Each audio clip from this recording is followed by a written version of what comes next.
everyone, and welcome to the lineup. Today is May the 12th, 2022. I'm Barry Stagner, and just a little bit of a heads up before we jump in. And first of all, thanks to those who have inquired about our safety. We've got a brush fire burning close to our home, relatively close to our home. Lots of smoke and all that stuff, and many have asked on Instagram and elsewhere if we're okay, and yes, we are. And I say that for this reason because there are still water dropping aircraft that are circling around trying to get a handle on this fire. And when the choppers go by, especially, it's very loud, even though my studio here is buttoned up and quiet. You can still hear them fly by. So if you hear a helicopter in the background, it's not the Russians, or we're not being invaded. It's just a water dropping helicopter flying outside. So please be praying. You know, this is not a huge fire like we see going on in New Mexico and things like that, but it's already been a very costly fire. There's an area just south of us where there's some just beautiful homes that overlook the ocean, and about 20 of them have been destroyed. And these are, you know, big houses, high income district and all that kind of stuff. And so, you know, these people have worked hard to get ahead in life, and they've been blessed, obviously. And now to lose everything, Terry and I have just been just really overwhelmed with the idea that there's people scrambling to grab whatever they can and get out of their beautiful homes that they work so hard for. So please keep them in prayer. And the first responders, I did a little run errand this morning, and there's fire trucks everywhere lined up at the ready, many of them just taking some time off. But we are in fire season now here in Southern California. So keep those first responders in prayer, and these families that have lost not everything, because home is not everything, but it's certainly a big thing and an important thing. But no one has died. No one has been injured. And that's everything. So we're thankful for that. Anyway, as we jump in today, excuse me, the Jewish News Syndicate reports that 75% of Arab citizens believe Jews have no right to sovereignty in Israel. Now, these are Israeli Arabs, by the way. And the survey conducted by Israeli NGO Habathonitism, that's a big, long name for an NGO, nonprofit, non-government organization, found that should war erupt between Israel and the Arab states, nearly equal numbers of Israel's Arabs would fight for and against the Jewish state. When asked where their loyalties would lie in case of an existential battle between Arab states and Israel, 26% of Arab Israelis said they would support the Jewish state, 23% said they would back Israel's enemies, and 51% said they would remain neutral. And the survey, which focused on Israeli sense of security and governance, had a sample size of 1,068 Jewish and Arab Israelis over 18. And the NGO comprised of Israeli defense officials advocating for Israel's future security needs. It is actually the NGO is what we just mentioned. Now, the study also found that both Israel's Arab and Jewish citizens have little faith in the country's law enforcement agency. 66% of all Israelis said they distrust the Israeli police. And within the Arab sector, the figure jumped to 73%. Slightly more than 70% of Arab Israelis said they have little or no personal safety, while 44% of Jewish Israelis said the same thing. Now, this is pretty much indicative of what's going on all around the world, that is trust in those who are in places of power. And this is consistent with what we ought to see, we'll be seeing in the last days and the perilous times that have come, because people have lost their natural sense of order and desire for law and order, and certainly morality. And by the way, speaking of morality, we're going to be talking about this Saturday at 10 a.m. Pacific time on the Behold Israel Facebook page and YouTube channel. And I believe on mine also, we'll be doing a prophecy roundtable. Jan Markell, Amir Sarfati, and Pastor Michael Lay and myself will be talking about the moral decline in the world, and how up is down and down is up, good is evil and evil is good, and how this relates to Bible prophecy. So that's 10 a.m. this Saturday. So join us for that. And again, back to our story, things are turned around in these last days, and people do have a distrust for those they should be able to trust. And this is way broader than simply the law enforcement community, people in places of power who are sworn to protect and to serve at multiple levels in governments around the world are viewed with suspicion, and rightfully so. That's an earned distrust we see within the last days. The Jewish news syndicate is reporting that defense establishment to impose civilian sanctions on relatives of Arab terrorists. The Israeli defense establishment has decided to place civilian sanctions on the relatives of Palestinian terrorists in the wake of the ongoing wave of terrorism, Can News reported on Tuesday. The sanctions will include a ban on working in Israel, receiving Israeli medical treatment, family visits to Israel, and entry to the Al-Aqsa Mosque in Jerusalem. The environment of a terrorist should not receive a salary from Israelis and certainly should not be working in Israel, a senior defense source was quoted as saying. Relatives of a terrorist also have a responsibility for what happens around them, and we expect relatives of a terrorist to create pressure and to express concern that acts of terror can harm them. Meanwhile, Israeli Prime Minister Naftali Bennett visited the defense ministry in Tel Aviv to hear updates on Israel's defense forces' ongoing war drill, Chariots of Fire, the largest military war drill to be held in decades. It simulates a simultaneous conflict on multiple fronts and all that entails, said Bennett. He went on to say, we neither seek out nor want conflict, but we are prepared for any scenario that comes, he stated. The enemy knows that if he drags us into a conflict, he will pay an unbearably heavy price.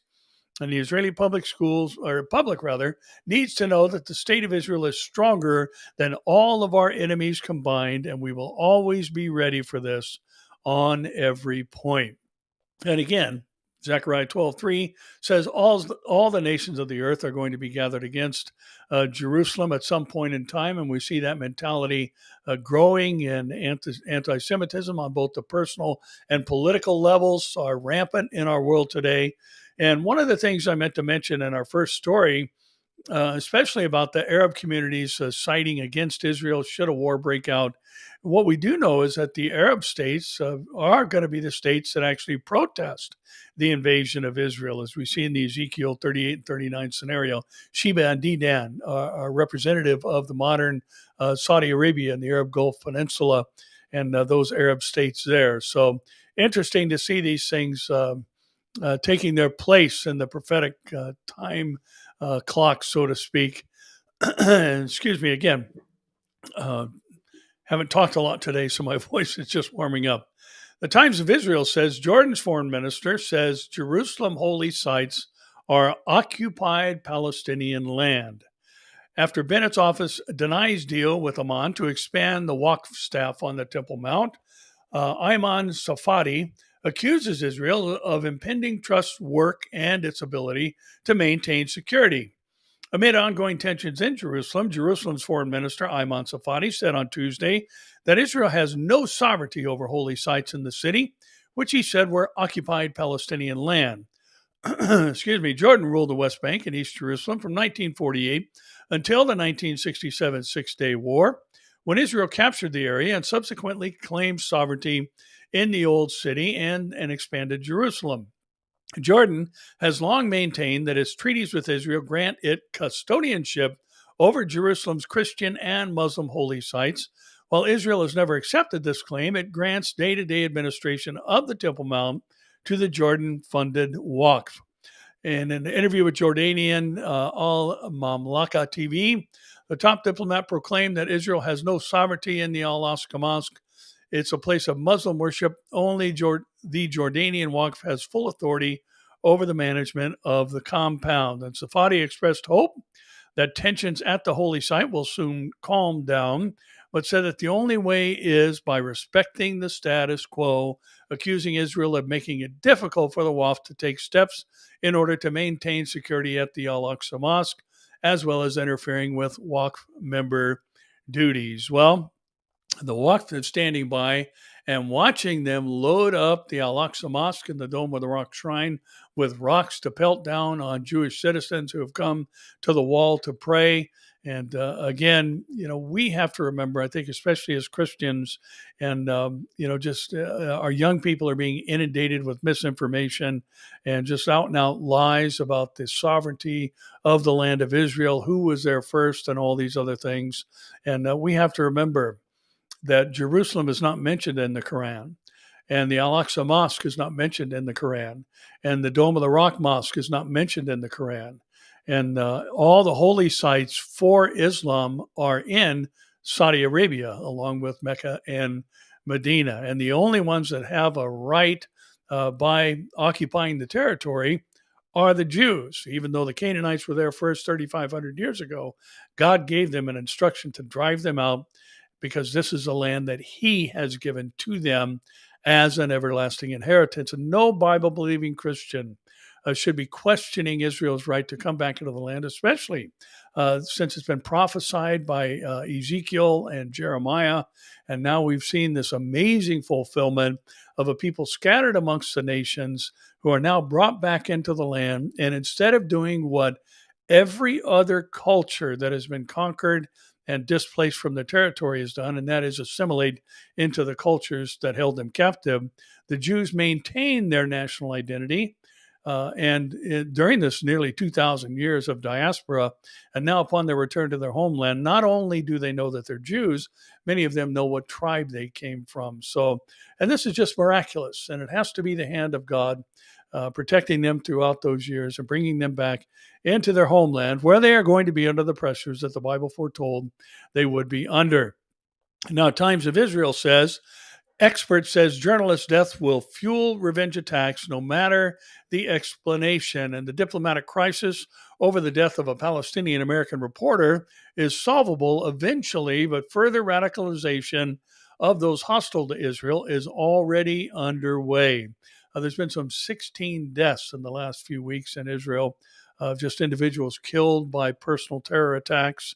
And an expert said the death of a veteran Palestinian American journalist during an Israeli military raid in the West Bank on Wednesday morning will radicalize potential terrorists and will likely cause diplomatic damage to Israel as the army scrambled to explain the incident. There are calls for revenge on social media now, and from here starts the need to thwart the next terror attack, said Orit Perlov, a research fellow at the Institute for National Security Studies who specializes in Palestinian social media.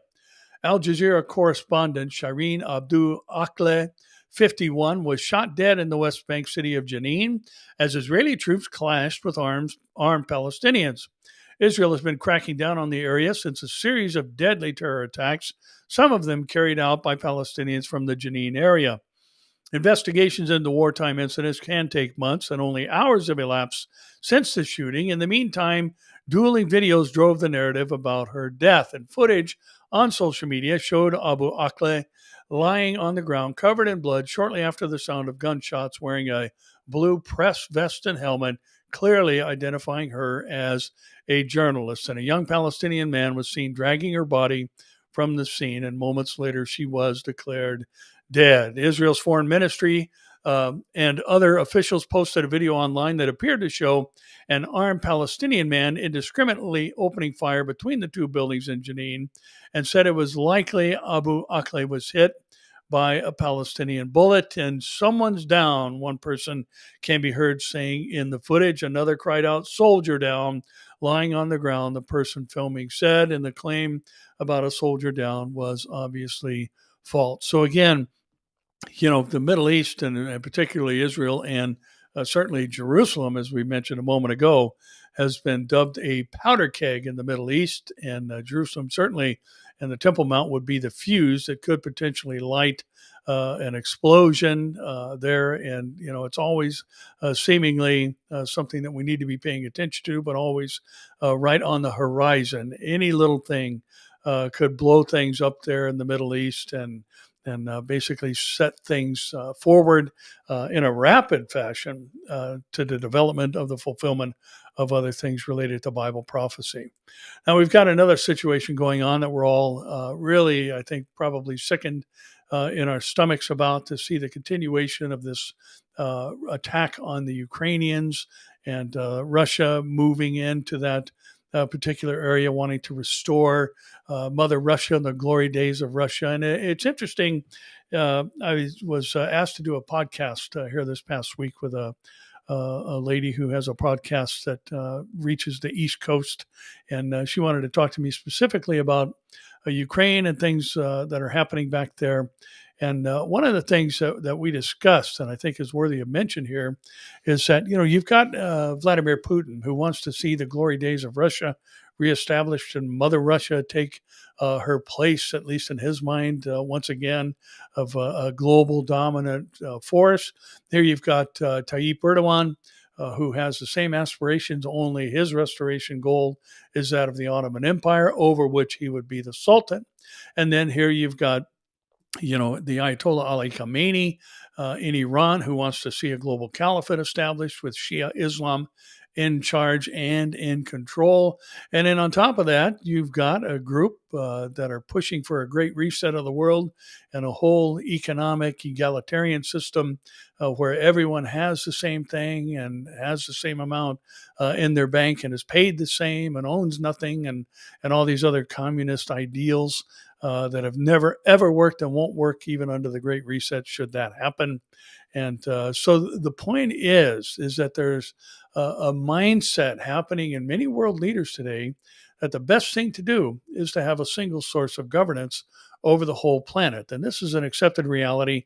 And of course, there's groups vying for that particular position where they'll be the ones in control. But as I've said before, listen, Bill Gates and George Soros and Klaus Schwab and all these others who want to be in charge or at least have an influence in the end will have absolutely no voice if they survive the rapture of the church and the events that will take place after that, because the Antichrist is not going to have any competition and he's not going to have any cronies other than the false prophet who heads up the global world religion for the moment. There's going to be a great reset indeed, but it's not going to be the one that they're thinking.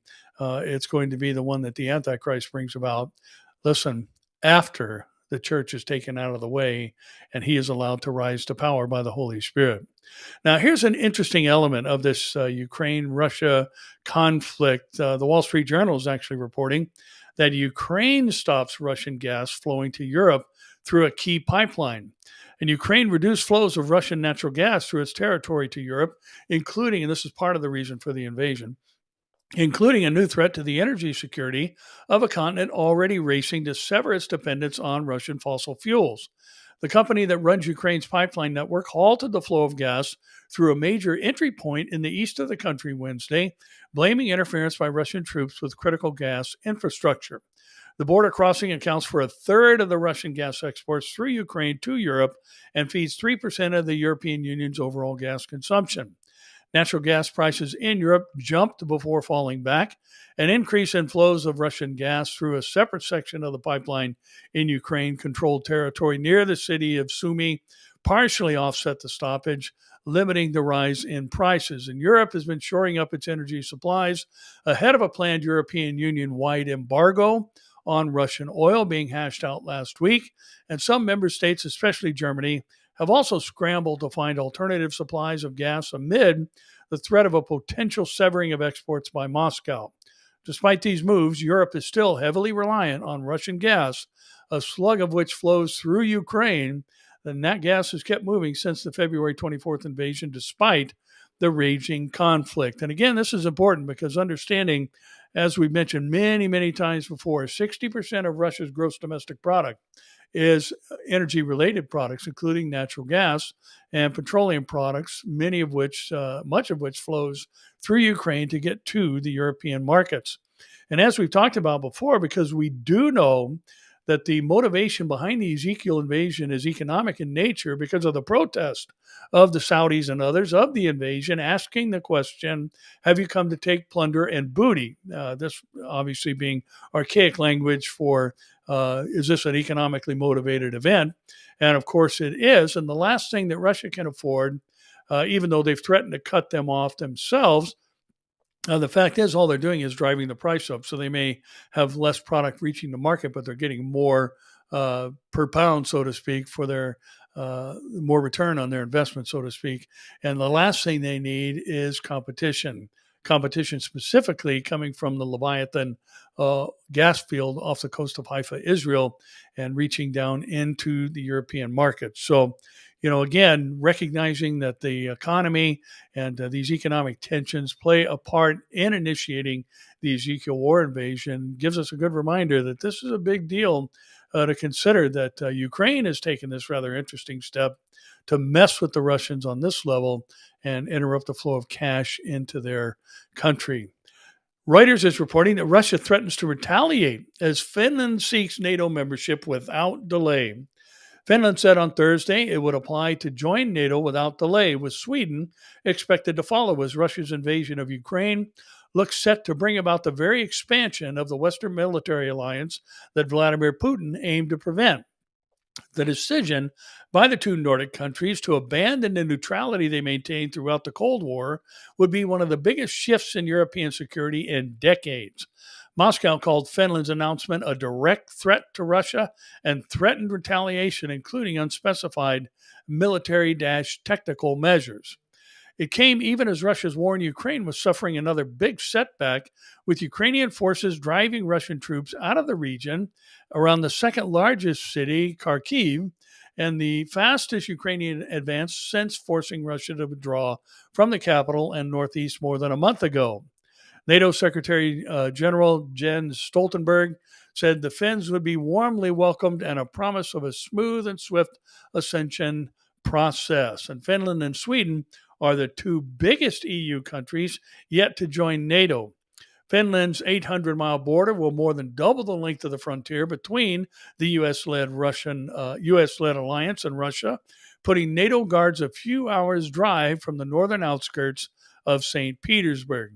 Finland must apply for NATO membership without delay, President Sauli Niinisto and Prime Minister Sanna Marin said in a joint statement, hoping steps to take the decision would be rapidly met within the next few days. Asked whether Finland's ascension posed a direct threat to Russia, Kremlin spokesman Dmitry Peskov said, definitely. NATO expansion does not make our continent more stable and secure. This cannot fail to arouse our regret and is a reason for corresponding symmetrical responses on our side, Peskov added. And Russia's foreign ministry said Moscow would be forced to take retaliatory steps, both of a military, technical, and other nature, giving no further details. Well, wars and rumors of wars would head up that story, certainly. And again, it seems as though we've got a global escalation on multiple fronts of things related to Bible prophecy happening, and they are going to begin to circle down much like a funnel, and there'll be a single focus of 8,000 miles of the surface of the earth known as Israel. Eventually, they will become the focal point of global attention, and it just seems like as we see more and more stories about energy and the shortages and the other things we're going to talk about here in a moment, we need to be looking up our redemption is drawing nigh. Now, this story, I'm still tracking some of the Russian newspapers. They were basically cut off from the internet there for a while, but the Russian Times is reporting a story that many of the U.S. papers are avoiding, and several have reported on it, but the Russian Times is reporting that banning abortion is bad for the economy, according to the U.S. Treasury chief. Joe Biden's Treasury Secretary Janet Yellen has made an economic case for ensuring that all Americans have access to abortion services, arguing that half a century of allowing women to terminate their pregnancies has increased participation in the labor force. What an idiotic statement.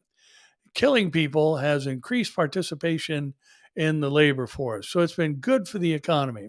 I believe that eliminating the right of a woman to make decisions about when and whether to have children would have a very damaging effect on the economy and would set women back decades, Yellen testified on Tuesday in a Senate hearing. She added that Roe v. Wade, the 1973 U.S. Supreme Court ruling that abortion is a constitutional right, has allowed more women to work outside the home and finish schooling to boost their earnings potential. The abortion issue was brought to the forefront last week when a draft ruling by the U.S. Supreme Court overturning Roe v. Wade was leaked to a media outlet.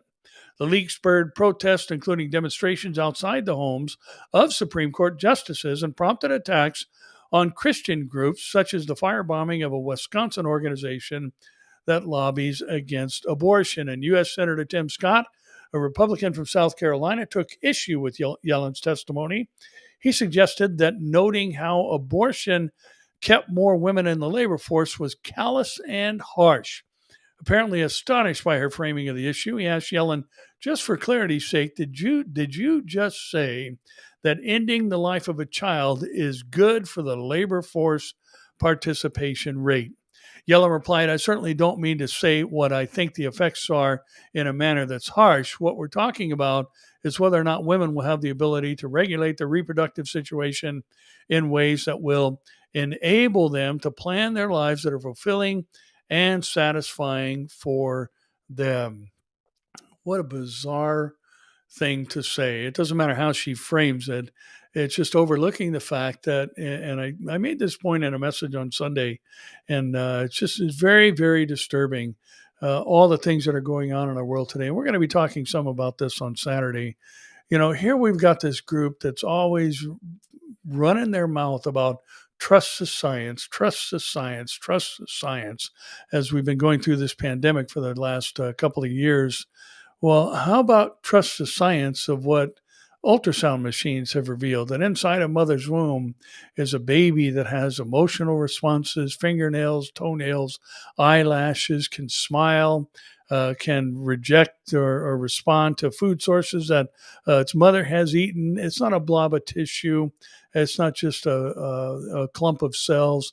It's a living human being, and science says that it is so. So why don't they trust the science instead of making callous statements like Janet Yellen has now made? It's just unbelievable, the delusional thinking in our world today. Men can have babies and these other things. It's just unbelievable how the world has lost its mind. And again, we just need to keep our eyes on the prize and remember that the Lord is coming to get us at a time that he described, or in his word is described, as being perilous.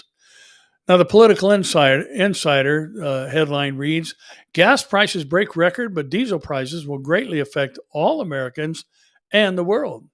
Gas prices hit an all-time high today at $4.374 a gallon of regular gasoline. Boy, I would like to see that here in California. We're well above $6. Just 3 weeks before Memorial Day weekend. While Americans will feel this pain each time they go to gas up their vehicles, the worst pain point will be what's happening with diesel and diesel prices. The average price of diesel is $5.58 a gallon.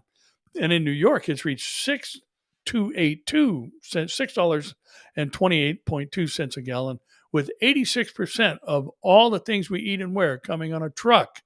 According to Philip Harris of the United Truck Driving School, this is going to hurt Americans. And if that's not enough, well over half of farm equipment runs on diesel. President Biden wasted no time hitting the first domino on a chain of collapsing energy policies that have brought us to today. Between restricting drilling on federal lands and blocking the completion of the Keystone Pipeline, the Biden administration signaled exactly where things would be headed. And the Ukraine-Russia region is seen as one of the breadbaskets of the world. And to put that in perspective, the Odessa region of Ukraine, which is currently under attack, is experiencing a Russian blockade. It is one of the largest suppliers and exporters of wheat, sunflower oil, and fertilizer worldwide. Most trucks, the article says, that transport our food, clothing, and other goods across the country run on diesel. Diesel is also the primary fuel used in farming, manufacturing, and mining minerals. And according to Tom Kloza, head of the Global Energy Research, whereas a barrel of diesel is sold at $10 above crude oil, it's now sold at $70, normally sold $10 above crude. It's now sold at $70 above crude oil. And according to Yardeni Research, the average American household will pay almost $2,000 more for gas this year and $1,000 more for groceries. That's $3,000 in not paying down debt, not being spent on other goods, and not being saved for retirement or school for their children. And with 60% of farm equipment in the United States powered by diesel fuel, 96% of large trucks that transport agricultural produce powered by diesel engines, and harvest season in September, families are going to have to start making some cuts in order to afford the necessities that we have, things like food, making cuts in personal food consumption. Boy, what a mess our world is in. And, it's always interesting to me. We had a shift some years ago. Diesel used to always be cheaper than regular gasoline because it takes less refining. There's an actual complete stage of refining process that's eliminated in making diesel fuel. That's why you see diesel putting out so much exhaust, smoke, and the other things we see coming out of trucks many times. So it costs less to make, but it costs more to buy. And again, this is whatever the market will bear. That's what people are charging. So, just again, the almighty dollar, the economy, or profit taking is ruling the decision making process here with many in these last days. And we do know that the world is headed to a time where one meal for one person is going to cost that person a whole day's pay during the tribulation. But we won't be here for that. And we also need to remember, we need to be telling people about these things, that they are coming and that there is a way to escape them by having Jesus' blood cover all of your sins and receiving the forgiveness God has offered through him. The Wall Street Journal is also reporting that poor planting weather puts a squeeze on U.S. farmers, not planting weather. Farmers are in a race against the clock to get their crops in the ground this week, with planting of corn, soybeans, and wheat well behind their usual pace. Wet and cool temperatures in key parts of the Midwest have delayed farmers' planting plans, leaving them days to get crops in the ground before they start to lose out on a bigger harvest. If they don't, some grain traders say that already high prices for agricultural commodities could rise even more with supplies thinning as farmers worldwide grapple with tough weather. On Monday, the U.S. Department of Agriculture said 22% of corn was planted, compared with 50% for the previous 5-year average. For soybeans, 12% was planted, compared to the previous 5-year average of 24% by this calendar date, that is. 27% of spring wheat was in the ground, compared with a typical 47% by this time, according to the USDA. And for corn, the situation is particularly tenuous because corn planted after this week runs an increased risk of yielding less, agronomists say. With global grain markets already tight due to poor weather in key growing areas and Russia's war in Ukraine, further disruptions to U.S. crops could push crop prices beyond the current near record levels, they said. The article closed with saying farmers faced a similar situation in 2019 when record rainfall delayed planting, and many either planted diminished crops or made insurance claims for unplanted acres, and corn production declined by about 5% that year, according to the USDA. Breitbart is reporting that shortages of Ukrainian and Russian grain means famine in many parts of the world and more migration pressure. Hungary's Prime Minister Viktor Orban has warned that shortages of Ukrainian and Russian grain caused by the war and associated Russo-Western sanctions will likely cause famine and new migration waves. The embargo against Russia will exclude Russian grain from the world market. The war will exclude Ukrainian grain, and there will be famine in many parts of the world from which migrants have already arrived in Europe, and this pressure will increase, warned the Hungarian Prime Minister, who recently matched Germany's former leader, Angela Merkel, by winning a fourth consecutive term. I want Hungary to be able to protect itself, and so we need to strengthen our defenses against migration pressure, the National Conservative said during a radio interview from a transcript that has been seen by Breitbart London.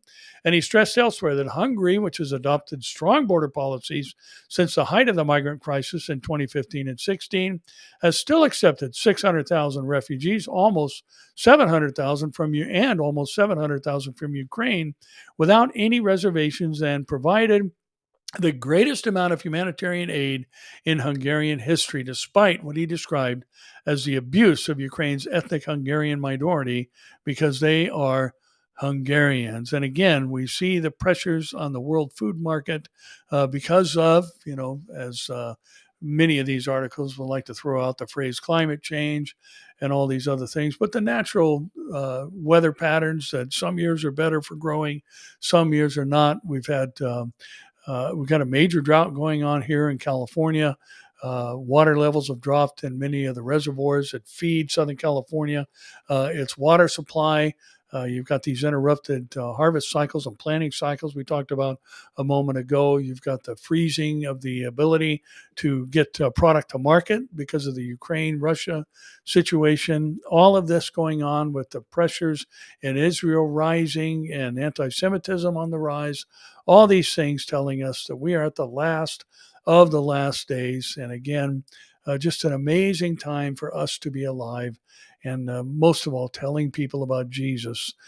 We need to kind of fire up our troops, so to speak, and get out there and warn people. And let me just pause here for a moment. And because we are at a rather interesting crossroads as a church. And like I said, I believe that all the evidence says that we are with Israel now 74 years old. Whatever a generation means that won't pass away.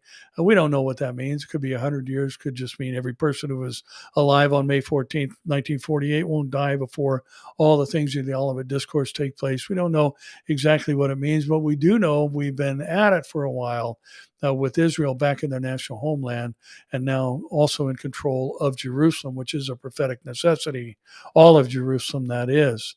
And this just tells us that we are living around people who are going to go into the tribulation.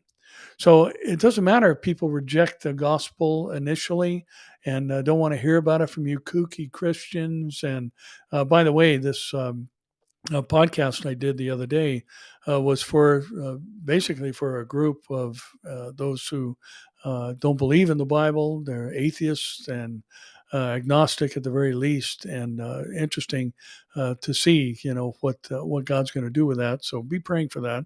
But also, I think we have to remember we're living around people who are going to go into the tribulation.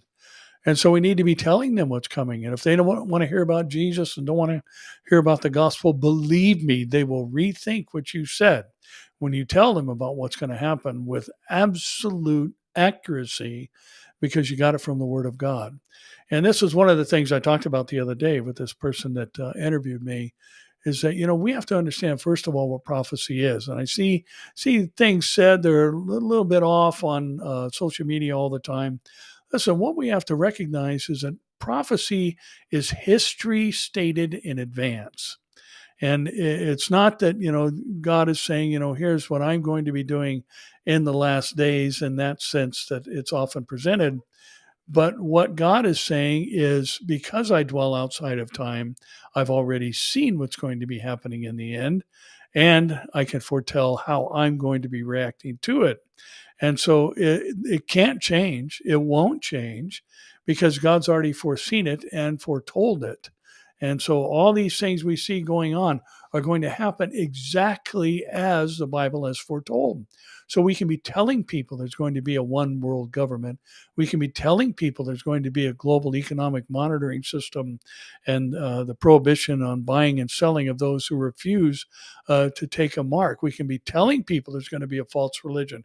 We can be telling people there's going to be one who has a phony execution attempt on his life and a phony resurrection, and that there's going to be a statue erected that has breath breathed into it. We can be telling people that there's going to be a global famine and the murderous events and a asteroid and comet strike and all these things. And believe me, when you start speaking these things into people's lives, and for the moment, they might think you're a nut, but believe me, when they start going down, they're going to be remembering all the things you told them, including how to be saved. So let's be bold in these last days and tell people, there is a way to escape the things that are coming upon the whole world. But even more importantly than that, than the great benefit of escaping, there's a way to escape hell too. And that's through having your sin covered by the blood of Jesus. Now, we talked about the fact last week in our next story.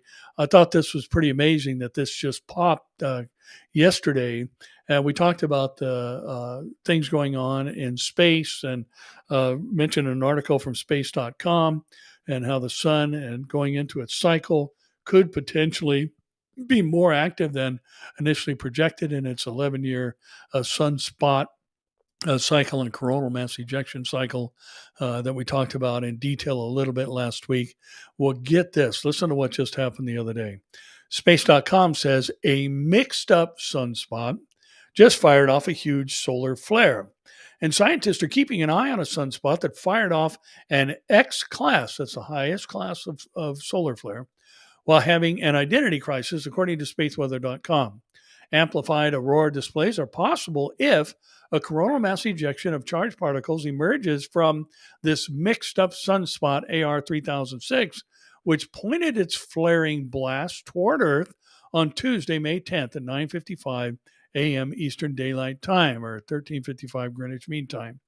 The flare was caught on camera by NASA's Solar Dynamics Observatory and spurred a radio emission alert by the National Oceanic and Atmospheric Administration amid a reported shortwave radio blackout in the Atlantic Ocean region. AR 3006's polarity is the reverse of what scientists are expecting, which makes the sunspot interesting, listen, and dangerous. This is space.com and NASA. Interesting and dangerous. Sunspot polarity is governed by the current solar cycle, and if AR 3006 flares today, it will be geo-effective. The sunspot is directly facing Earth, the website said. And according to the National Space Weather Prediction Center, which monitors solar flares and other outbursts, a coronal mass ejection may follow today's flare. And CMEs are massive outbursts of solar material burped out by the sun, and scientists can't predict whether one will follow a flare based on the radio signature. As of 12 p.m. Eastern Daylight Time, the agency said that a CME may be likely, pending further observations. Now, remember, these negatively charged particles that bombard the Earth, many of them are deflected by the Earth's magnetosphere, but again, they have the possibility with an X class of interrupting all electronic equipment on the Earth if it's big enough. We talked about last week or a couple of weeks ago the fact that in the 19th century, telegraph operators were shocked by their machines. I don't mean shocked in the sense of emotionally, but they were physically shocked by their machines because of the intensity of a coronal mass ejection. And today we live in a different world. It's not just telegraph machines. It's everything we do is operated or influenced by a computer-driven system, which is electronic, obviously. But I thought this was worth throwing out there because the couple of terms used there, this mixed up sunspot and the fact that this sunspot is directly facing Earth and it's had a flare, which is often and maybe even usually followed by a coronal mass ejection, which causes the aurora borealis and those other things. But again, if it's strong enough, it could have cataclysmic effects on the Earth. And as I've said time and again, I believe this is actually what's going to happen in Revelation 16. There'll be a massive X class, probably a category 5 or better, maybe something even off the scale, a coronal mass ejection that bombards the Earth with these superheated solar flares and the negatively charged particles that'll bombard the Earth. Now, here's another interesting story, and it comes from a website called The End of the American Dream. Obviously, a very cheerful name for a website, but it's a reality page is what it is. And this headline is curious and should pique our interest because Jesus made mention of these in Matthew 24:3-8. And the headline reads, 5 new pestilences that have suddenly appeared around the globe. Mysterious new outbreaks of disease are erupting all over the planet. Should we be alarmed? Over the past few years, we've seen how rapidly an outbreak can spread. A few confirmed cases in one part of the world can become a true global pandemic in just a matter of weeks. And once a pandemic begins, it can be with us indefinitely. And after more than 2 years of fighting COVID, our health authorities are now admitting that it's going to be with us for many years to come. And despite all of our advanced technology, the truth is that we are exceedingly vulnerable. A deadly new bug could come along at any time and kill millions or billions of us. And that is just one of the reasons why we should take any new, quote, mystery illness, end quote, very seriously. With that being said, The following are 5 new pestilences that have suddenly appeared around the globe. Number 1, unexplained hepatitis. The World Health Organization is reporting that in less than 1 month, nearly 170 children all over the globe have developed unexplained hepatitis. Nearly 170 children with the unexplained hepatitis have been reported globally since the first case was detected in Scotland at the end of March, according to the World Health Organization. 1 child has died, and at least 17 have needed liver transplants. Number 2 is Japanese encephalitis. At this point, it is being reported that 11 humans have already been infected, and experts say encephalitis will impact pork supply as infected piggeries experience the production losses of up to 80%. There's another hit on our food supply. There are now 30 New South Wales piggeries affected by the mosquito-borne virus, and 11 people have been infected, with 3 deaths nationwide, according to a new report. Japanese encephalitis is endemic in other parts of the world, but it has never been seen this far south in Australia. New South Wales Department of Primary Industries Chief Veterinary Officer Sarah Brighton said, "It has been a stressful time for pig producers. They've had huge impacts on production, up to 60 to 80% of production impacted in some sites," she said. Number 3, Ebola. As if we didn't have enough problems, now Ebola is back in Central Africa. At least 2 people have already died as a result of the latest outbreak, and Ebola claimed its second victim in the Democratic Republic of Congo amid a fresh resurgence of the deadly virus. And local health chiefs are now scrambling to contain the outbreak, which began 2 weeks ago. Number 4, the H3N8 bird flu. In the United States alone, more than 28 million chickens and turkeys have already died since the first case was confirmed in February. But if the bird flu jumped into humans, that would be the worst case scenario, because the CDC says the death rate for bird flu in humans can be as high as 60%. So the fact that the Chinese have just confirmed the first human infection with the H3N8 strain of bird flu is definitely more than just a little bit alarming. A 4-year-old boy from central Hainan province was found to have been infected with the variant after developing a fever and other symptoms on April 5th. And number 5, the mystery disease that is killing horses in Colorado. On top of everything else, a brand new, quote, mystery disease, end quote, has killed dozens of wild horses in Colorado. A mystery disease is suspected in the deaths of 57 wild horses at an equine facility in Cannon City, Colorado, federal officials said. The outbreak of the unknown yet highly contagious and sometimes fatal disease began April 23rd, the U.S. Bureau of Land Management said. The facility houses some 2,550 horses, and it is under voluntary quarantine. Now, again, Jesus made mention of pestilence being on the rise in a birth pang-like fashion during the last days prior to the time for his return. And here we're seeing besides the pandemic and the introduction of this COVID-19, this strain of the coronavirus, and now we've got these other weird things happening. And again, we need to be looking up. It seems as though the Lord could come. And as I've said other times, I appreciate how Jan Markell closes out some of her emails or texts, and that is with perhaps today the Lord will come and get us. Now, sad news coming out of my own home state, California, and this is just grievous. Gavin Newsom, the governor of California, says California taxpayers to subsidize abortion tourism. California Governor Gavin Newsom, a Democrat, announced plans Wednesday to spend an additional $57 million on abortions for uninsured out-of-state residents who travel to the state to have abortions because of restrictions on abortion in their own states. And of course, if Roe v. Wade is overturned, there's a multitude of states that will immediately ban abortion in all Planned Parenthood and other facilities. And so Gavin Newsom, in his mind, is stepping up to say, we'll pay for those if you come to California.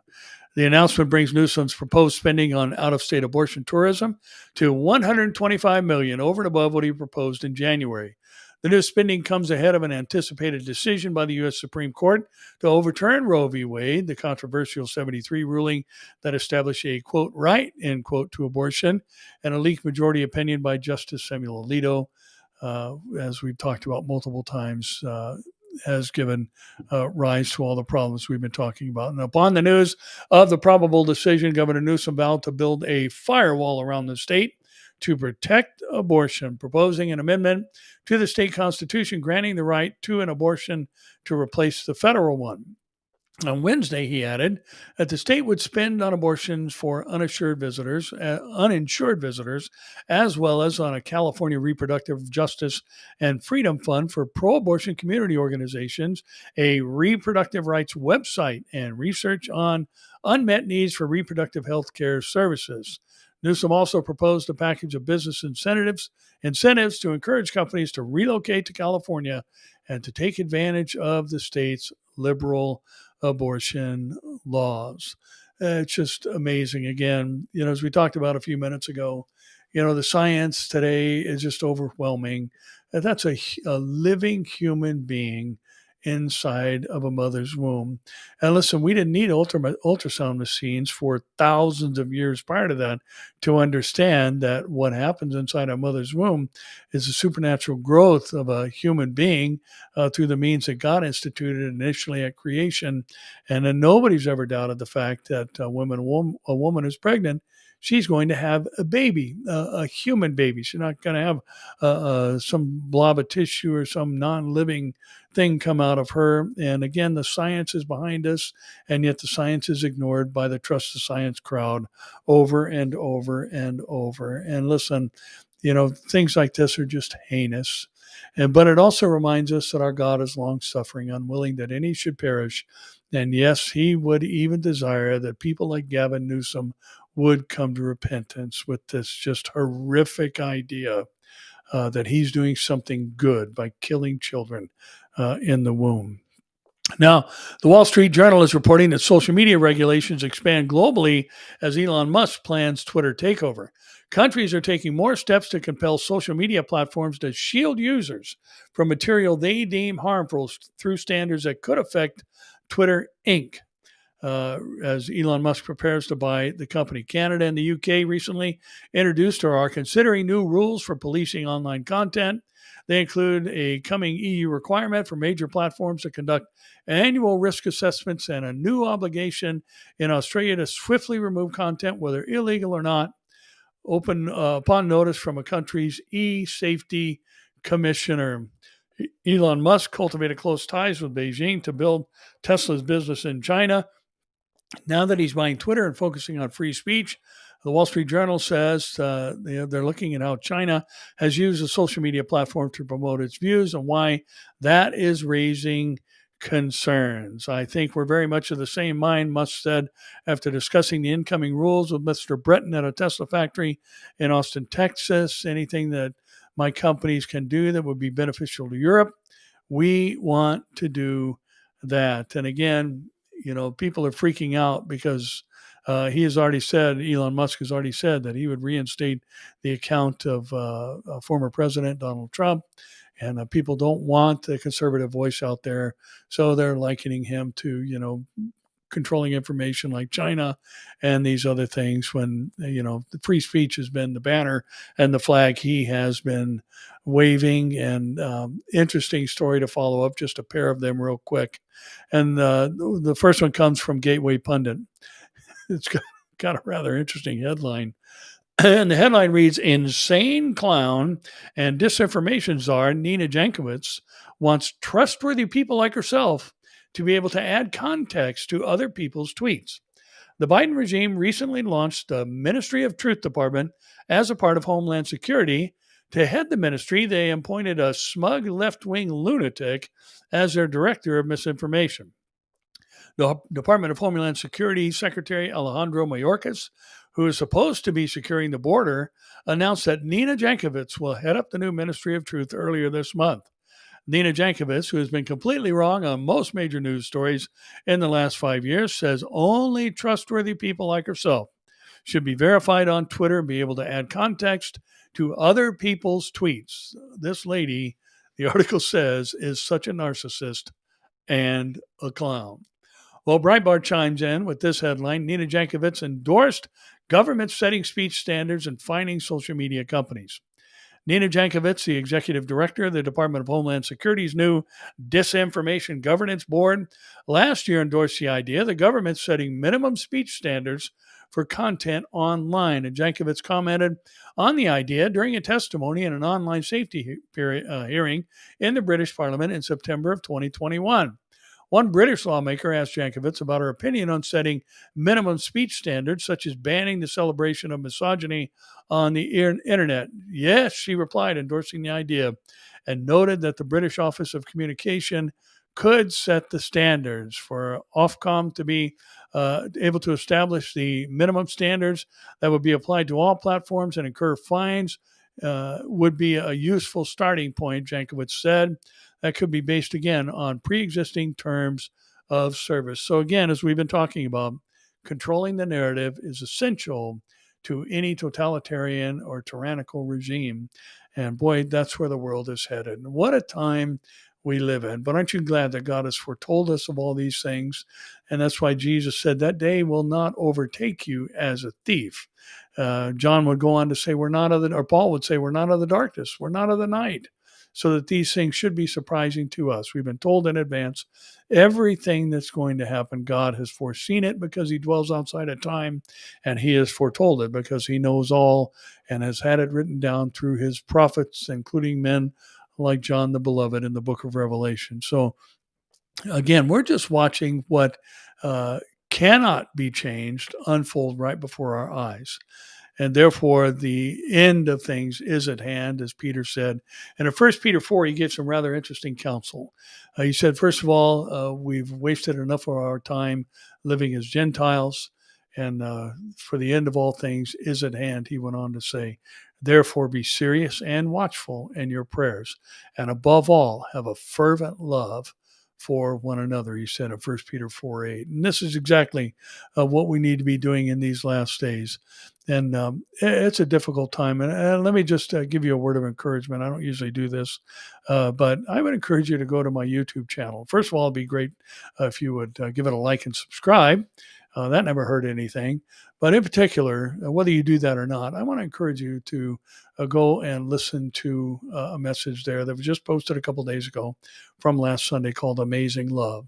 And it was kind of throwing down the gauntlet for all of us from the Sermon on the Mount. Very convicting, and we do need to be convicted, and that is the first ministry, by the way, of the Holy Spirit, according to John 14. The Holy Spirit does convict of sin. And we looked at what Jesus said about loving your enemies and doing good to those who hate you and blessing those who curse you. And this is to be how we are to interact with this crazy, mixed up, messed up, delusional world. We still need to be acting in the manner that God has called us to. So just want to encourage you to do that. Again, it's called Amazing Love. It's on my YouTube page. You can look at it, look it up, I should say, under my name. Well, that's it for today. And thank you all for joining us. And again, appreciate the prayers. It was so good to be back at church last Sunday.